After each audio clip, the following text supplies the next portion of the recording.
ஓம் தொலைக்காட்சி நேயர்களுக்கு வணக்கங்கள். மற்றும் ஒரு வணக்கம் ஓம் டிவி நிகழ்ச்சியின் வாயிலாக உங்களை சந்திப்பதில் மகிழ்ச்சி.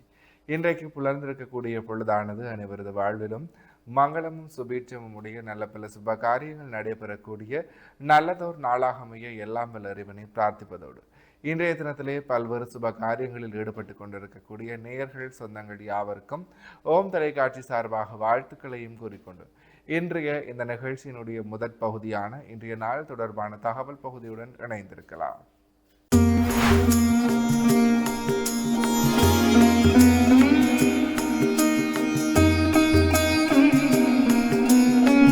இணைந்திருக்கின்றோம் வணக்கம் ஓம் டிவியின் இன்றைய நாள் தொடர்பான தகவல் பகுதியுடன்.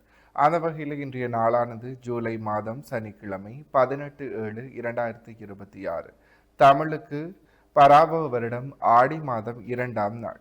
இன்றைய நாளினுடைய நல்ல நேரங்களாக இன்று காலை 10:45 மணி தொடக்கம் 11:45 மணி வரை, பின் மாலை 4:45 மணி தொடக்கம் 5:45 மணி வரை இந்நல் நேரம் நீடிக்கின்றது. தொடர்ச்சியாக இன்றைய நாளினுடைய ராகு காலமாக இன்று காலை 9 மணி தொடக்கம் 10:30 மணி வரை நிலவுகிறது. யமகண்டமாக இன்று மதியம் 1:30 மணி தொடக்கம் 3 மணி வரை காணப்படுகின்றது. அடுத்து சூரிய உதயத்தை பார்க்கலாம். இன்று காலை 6:01 இன்றைய நாளினுடைய சூரிய உதயம் இடம்பெற்றிருக்கின்றது.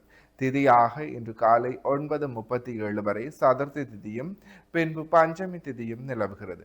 நட்சத்திரங்களாக இன்று இரவு 11:11 வரை பூர நட்சத்திரமும் பின்பு உத்திர நட்சத்திரமும் நிலவுகிறது. அடுத்து சந்திராஷ்டம் நட்சத்திரங்களை பார்க்கலாம். இன்று இரவு 11:11 வரை திருவோண நட்சத்திரமும் பின்பு அவிட்ட நட்சத்திரமும் நிலவுகிறது. திருவோணம் மற்றும் அவிட்ட நட்சத்திரத்தில் உள்ளோர் செய்கருமங்கள் யாவற்றிலும் நிதானத்துடனும் பொறுமையுடனும் செயலாற்றல் சிறப்பு. எனவே நேயர்களே, இவைதான் இன்றைய நாள் தொடர்பான தகவல் பகுதிகள் ஆகும். தொடர்ந்து வணக்கமும் டிவி நிகழ்ச்சியினுடைய அடுத்த பகுதியான இன்றைய நாளிற்குரிய நற்சிந்தனை பகுதியுடன் இணைந்திருக்கலாம்.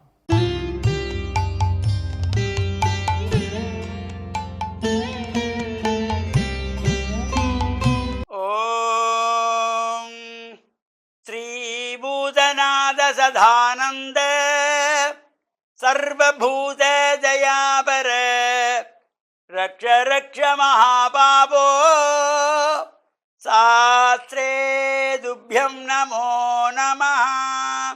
ஓம் சுவாமியே சரணமையப்பா. ஓம் நமச்சிவாய. மேன்மைகள் சைவநீதி விளங்குக உலகமெல்லாம். நோயற்ற வாழ்வே குறைவற்ற செல்வம்.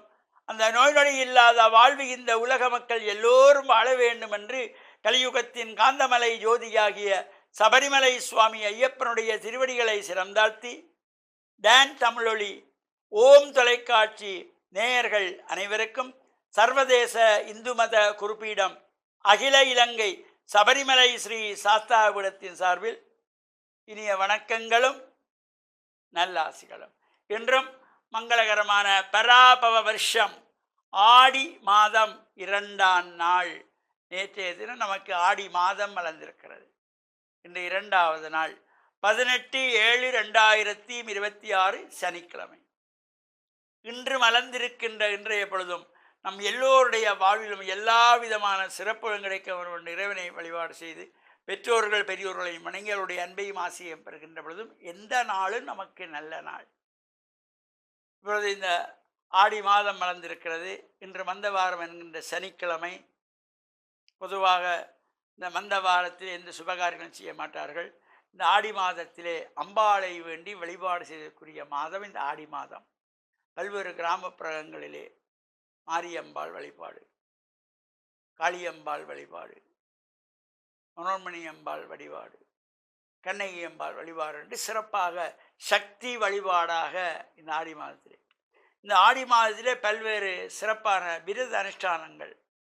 ஆடி மாதத்திலே வருகின்ற ஒவ்வொரு வெள்ளிக்கிழமையும் ஆடி வெள்ளி சிறப்பாக இந்த அம்பாள் ஆலயங்களிலே அபிஷேகங்கள், பூஜைகள், கஞ்சி வார்ப்பது, ஆடி கூழ் காய்ச்சுவது இவையெல்லாம் சிறப்பாக நடைபெறும்.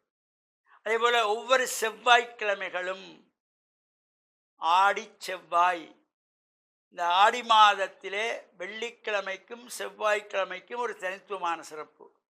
அம்பாளை யாரெல்லாம் இந்த ஆடி வெள்ளியிலே ஆடி செவ்வாய்க்கிழமைகளிலே பிரார்த்தனை செய்கிறார்களோ, விரதமிருந்து அனுஷ்டானமாக வழிபாடு செய்கின்றார்களோ, அவர்களுக்கெல்லாம் கேட்பதெல்லாம் கிடைக்குமாம்.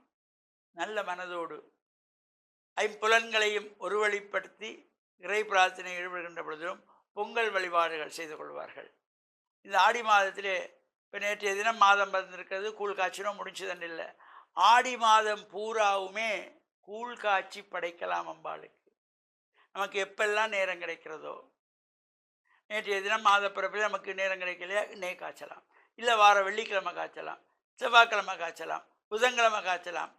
இந்த மாதம் முழுக்கவுமே இந்த மாதம் பூராவும் அம்பாளுக்கு கூழ் காய்ச்சி படைக்கின்ற பல இடங்கள் இருக்கின்றன, பல்வேறு ஆலயங்கள். அது இலங்கை திருநாட்டில் மட்டுமல்ல, தமிழகத்திலே பிற கிராமப்புறங்களிலே எல்லாம் இந்த ஆடிக்கூழ் என்றது பெரிய விமர்சையாக நாங்கள் பொங்கல் பொங்குவது போல அங்கே 100, 200, 300, 400, 500 என்ற பானைகள் எல்லாம் வைத்து கூழ் காய்ச்சி கொள்வார்கள். அவ்வாறு சிறப்பாக நடைபெறும்.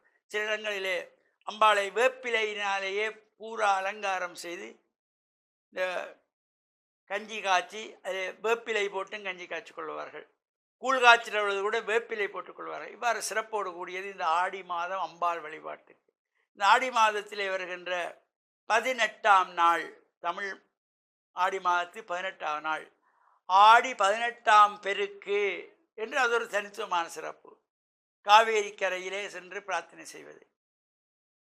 இந்த ஆடி மாதத்திலே ஒவ்வொரு சிறப்புகளும், ஆடி மாதத்தில் வருகின்ற கிருத்திகை நட்சத்திரம் முருகப்பெருமானுக்கு சிறப்பான வழிபாடுகளோடு கூடியது. இவ்வாறு ஒவ்வொரு சிறப்புகளும் இந்த ஆடி மாதத்தில் இருக்கிறது. தொடர்ந்து வருகிற நாட்களிலே இந்த ஆடி மாதத்தினுடைய விரதங்களின் சிறப்புகள், தத்துவார்த்தங்கள், விளக்கங்களையும் சிந்திப்போம் என்று கூறி, டான் தமிழொலி ஓம் தொலைக்காட்சி நேயர்கள் அனைவருக்கும் சர்வதேச இந்து மத குருபீடம் அகில இலங்கை சபரிமலை ஸ்ரீ சாஸ்தாபீடத்தின் சார்பில் நல்லாசிகளை கூறிக்கொள்வதில் மனமகிழ்வு கொள்கிறோம். சர்வே ஜனாக சுகினோம் பவந்து சமஸ்த சன்மங்களானி சந்து சுபம். இன்றைய நாளிற்குரிய சைவ சமய நற்சிந்தனை பகுதியை சிறப்பான முறையில் வழங்கிய ஆன்மீக அருள்ஜோதி ஸ்ரீ ஐயப்பதாச சாமசிவ சிவாச்சாரியார் ஐயா அவர்களுக்கு மனம் கனிந்த நன்றிகள். தொடர்ந்தும் வணக்கமோம் டிவி நிகழ்ச்சியினுடைய அடுத்த பகுதியான இன்றைய நாளிற்குரிய ராசிபலன் பகுதியுடன் இணைந்திருக்கலாம்.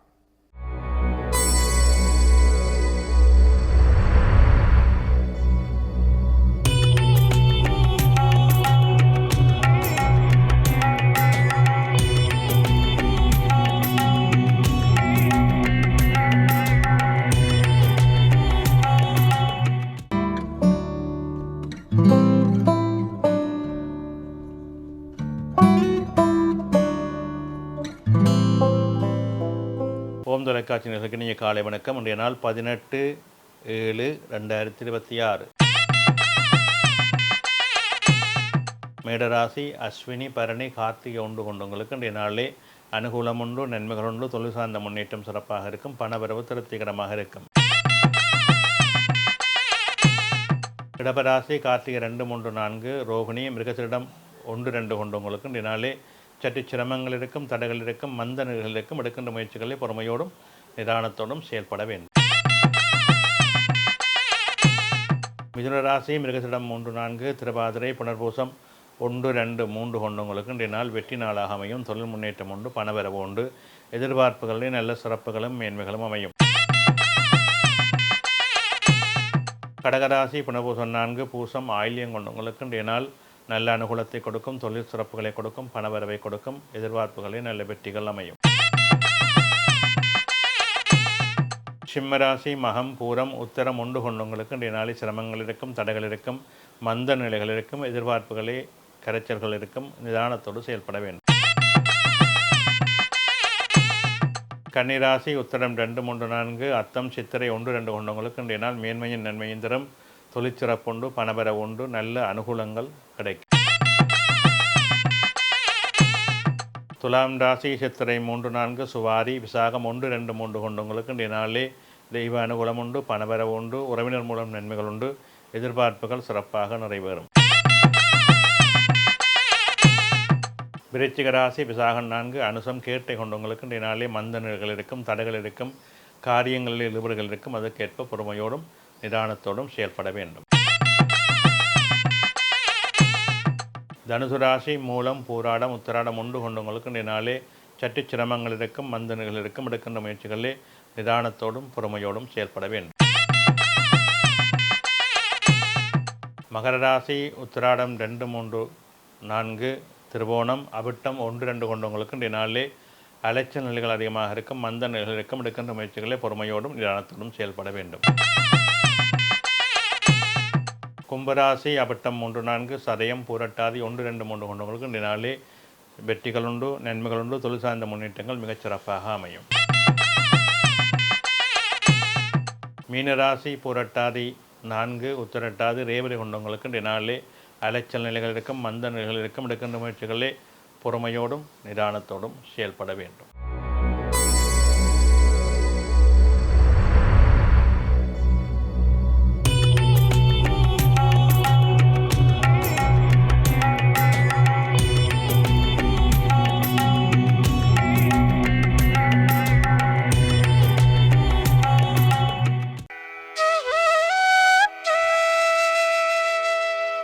இன்றைய சிந்தனை. நமக்கு இறைவன் தந்த வாழ்க்கை ஒரு வரம். இந்த வரத்தை நடைமுறையை நாங்கள் வாழ்வியலிலே சரியாக முறையாக செயல்படுத்தி கொண்டோமா என்ற கேள்வி நாங்கள் ஒவ்வொருவரும் கேட்டுக்கொள்ள வேண்டும். ஒவ்வொருவருக்கும் ஒரு வரையறையை இறைவன் கொடுத்திருக்கின்றான், ஒரு கட்டமைப்பை கொடுத்திருக்கின்றான். வாழ்க்கை என்பது கட்டமைப்பு. நாங்கள் எதை செய்தாலும் அதை ஒரு கட்டமைப்புக்குள்ளே தான் செய்ய வேண்டும். ஏதோ அப்படியும் செய்யலாம் இப்படியும் செய்யலாம் என்று ஒரு வரையறையை நாங்கள் மீறக்கூடாது. எந்த விடயம் எடுத்தாலும் அதுக்கு ஒரு கட்டமைப்பு உண்டு, அதுக்கு ஒரு வரையறை உண்டு. இதை இப்படித்தான் செய்ய வேண்டும் என்கின்ற ஒரு கட்டுப்பாடு உண்டு. உலகத்திலே இந்த கட்டமைப்பு என்பது உலக நாடுகள் முழுவதுமே உண்டு. அது ஆன்மீகமாக இருக்கட்டும், தொழிலாக இருக்கட்டும், நடைமுறையாக இருக்கட்டும், எதை எடுத்தாலும் அதற்கு ஒரு வரையறை, ஒரு கட்டுப்பாடு, ஒரு கட்டமைப்பு வைத்திருப்பார்கள்.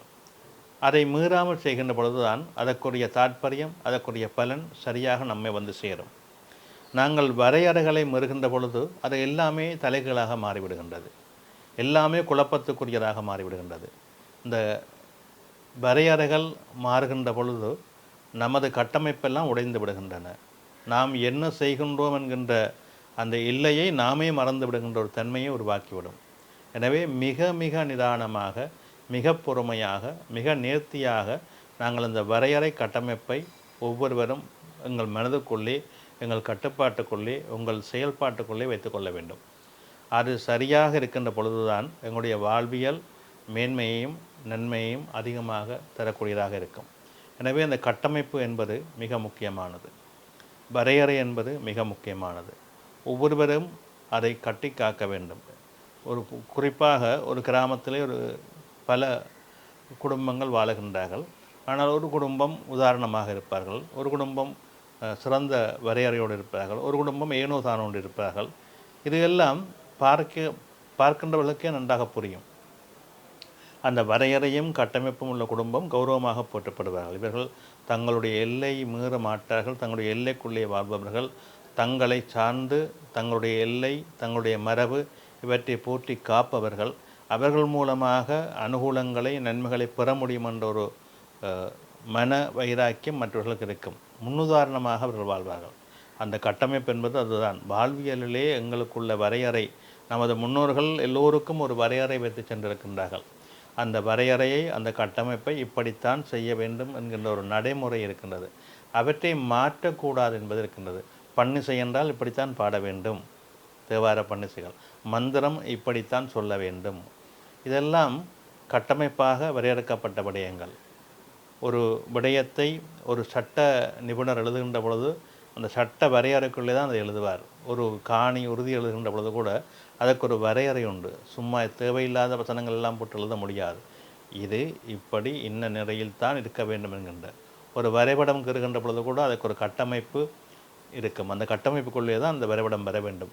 எங்களுடைய எண்ணத்துக்கு நாங்கள் எல்லாம் அதை வரைபடம் செய்ய முடியாது. இப்படியாக ஒவ்வொரு விடயத்தையும் நாங்கள் அந்த கட்டமைப்பு வரையறை என்று வைக்கின்றோமே, அது வாழ்க்கைக்கும் மிக முக்கியமானது. எங்களுடைய குடும்பம், எங்களுடைய வரையறை, எங்களுடைய வாழ்வியல், எங்களுடைய பாரம்பரியம், இவற்றை நன்கு கவனித்து செயல்பட்டால் அந்த வாழ்க்கை என்றுமே வெற்றியாக இருக்கும். நன்றி.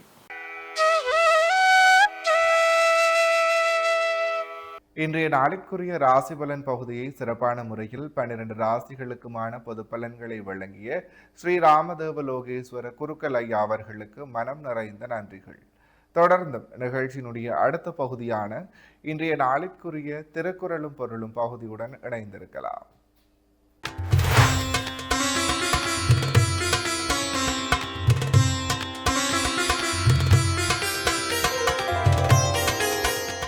இணைந்திருக்கின்றோம் இன்றைய நாளிற்குரிய திருக்குறளும் பொருளும் பகுதியுடன். அந்த வகையில் இன்றைய நாளிற்குரிய குறளும் பொருளுமாக பிறன் மனை நோக்காத பேராண்மை சான்றோர் கரணன்றோ ஆன்றவளுக்கு. இக்குறளினுடைய பொருளாக பிறனுடைய மனைவியை விரும்பி நோக்காத பெரிய ஆண்மை சான்றோருக்கு அறம் மட்டுமன்று நிறைந்த ஒழுக்கமுமாகும். இக்குறளையும் பொருளையும் மீண்டும் ஒருமுறை பார்க்கலாம். பிறன் மனை நோக்காத பேராண்மை சான்றோர் கரணென்றோ ஆன்றவொழுக்கு. இக்குறளினுடைய பொருளாக பிறனுடைய மனைவியை விரும்பி நோக்காத பெரிய ஆண்மை சான்றோர்க்கு அறம் மட்டுமன்று நிறைந்த ஒழுக்கமுமாகும். எனவே நேர்களே, இவைதான் இன்றைய நாளிற்குரிய திருக்குறளும் பொருளும் பகுதியாகும். இன்றைய நாளிற்குரிய அனைத்து வணக்கமும் டிவி பகுதிகளும் நிறைவேறியது. மற்றும் ஒரு வணக்கமும் டிவி நிகழ்ச்சியின் வாயிலாக உங்களை சந்திக்கும் வரையில் உங்களிடத்திலிருந்து விடைபெற்று செல்கிறேன். நன்றி, வணக்கம்.